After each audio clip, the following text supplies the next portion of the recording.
Mr. Zuckerberg, I think at this point it's fairly obvious that technology platforms have been stifling conservative news and opinions. You employ a panel of content moderators. Can you explain how Facebook chooses who these moderators are?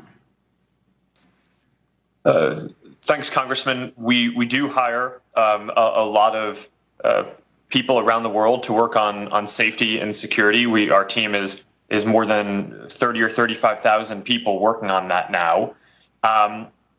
We certainly try to do this in a way that is neutral to all viewpoints. We want to be a platform for all ideas. I don't think you build a social product with the goal of giving people a voice if you don't believe that people being able to express a wide variety of things is ultimately valuable for the world.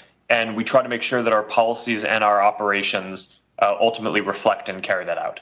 Is there an ideological diversity amongst the content moderators? Congressman, I don't think we choose to hire them on the basis of an ideology. They're hired all over the world. There's certainly a bunch in the U.S. There's diversity in where they're hired, but certainly we don't want to have any bias in what we do, and we wouldn't tolerate it if we discovered that. So you don't specifically hire, say, conservative moderators and Democrat or liberal moderators so that there's a balance in your content moderators? Congressman, in terms of the 30 to 35,000 people or more at this point who are doing safety and security review, that is correct. In terms of the people setting the policies, I think it is valuable to have people with a diversity of viewpoints involved so we can make sure that we have the different viewpoints represented in the policy development process. And we also consult with a number of outside groups whenever we develop new policies to make sure that we're taking into account all perspectives. What are some of those outside groups that would be conservative leaning? Congressman, I need to get back to you with a list of specific groups, but it would depend on what the topic is. Can you just think of one? I mean, you said you reach out to outside groups. Can you think of one conservative outside group that you reach out to and use as a content moderator? Congressman, I'm talking about different external stakeholders and groups that are inputs to our policy development process. And I'm not involved in those conversations directly, so I would have to get back to you with specifics on that. But I'm quite confident that we speak with people across the ideological spectrum when we're developing our policies. I would very much appreciate a follow-up on that. Real quickly, can you briefly explain the approval process for third-party fact checkers and how many fact checkers does Facebook employ? Yes, thanks. We work with about 70 fact-checking partners around the world, and the goal of the program is to limit the distribution of viral hoaxes, so things that are clearly false, from getting a lot of distribution. But we don't ourselves want to be in the business of determining what is true and what is false. That feels like an inappropriate role for us to play. We rely on an organization called the Pointer Institute, and I think it's called the Independent Fact-Checking Organization, that has a set of guidelines of what makes an independent fact-checker. And they certify those fact checkers, and then any organization that gets certification from that group is qualified to be a fact-checking partner. I'll just cut to the chase. Big tech's out to get conservatives. That's not a suspicion. That's not a hunch. That's a fact. July 20th, 2020, Google removes the homepages of Breitbart and the Daily Caller. Just last night, we learned Google has censored Breitbart so much traffic has declined 99%. June 16th, 2020, Google threatens to demonetize and ban the Federalist. April 19th, 2020, Google and YouTube announce a policy censoring the content that conflicts with recommendations of the World Health Organization. Now think about that. The World Health Organization, the organization that lied to us, the organization that shilled for China. And if you contradict something they say, they can say whatever they want. They can lie for China. They can shill for China. You say something against them, you get censored.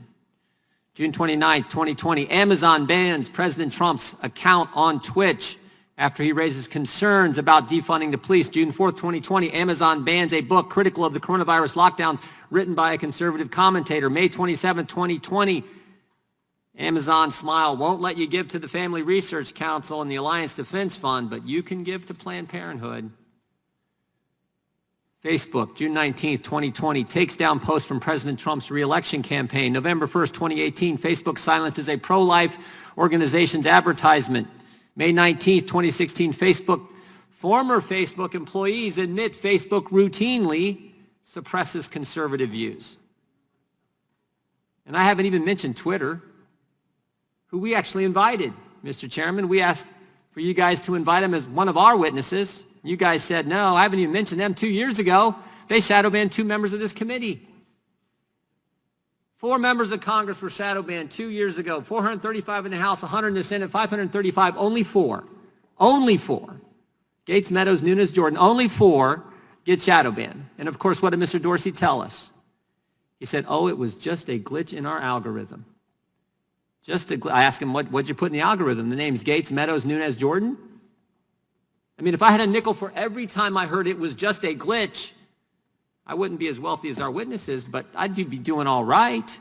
We've heard that excuse time and time again. May 28th, Twitter censors President Trump's tweet on the riots in Minneapolis. May 29th, 2020, Twitter censors the White House for quoting the president's comments about the riots in Minneapolis. June 23rd, 2020, Twitter censors the president again for saying he'll enforce the rule of law against any autonomous zone in Washington, D.C. You can tweet all you want about the autonomous zone that happened in Seattle, but the president tweets that he's not going to have one in Washington, D.C. Nope, you can't do that.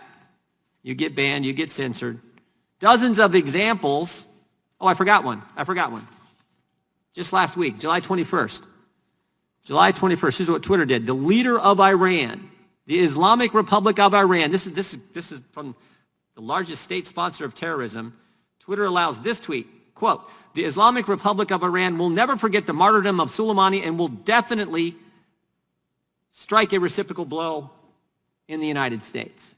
So you can threaten the citizens of this great country, the leader of the largest state sponsor of terrorism. That's just fine. But the president says he's not going to allow some autonomous zone in D.C. and he gets censored. All kinds of examples. Most of them from this year, and that's what's I think critical for us all to understand. Most of them from this year and election year. And that's what concerns me and so many Americans, because we saw what Google did in 2016. We all know about the email the day after the election where top executives at Google email chain where they talked about the silent donation Google made to the Clinton campaign. Now, thank goodness it wasn't enough. And in spite of their efforts to help Clinton, President Trump won. But we're 97 days before an election.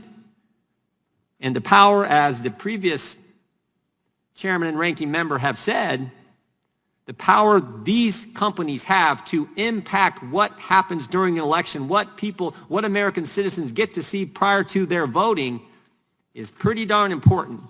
That's why this committee hearing is important. Look, we all think the free market's great. We think competition's great. We love the fact that these are American companies. But what's not great is censoring people, censoring conservatives, and trying to impact elections.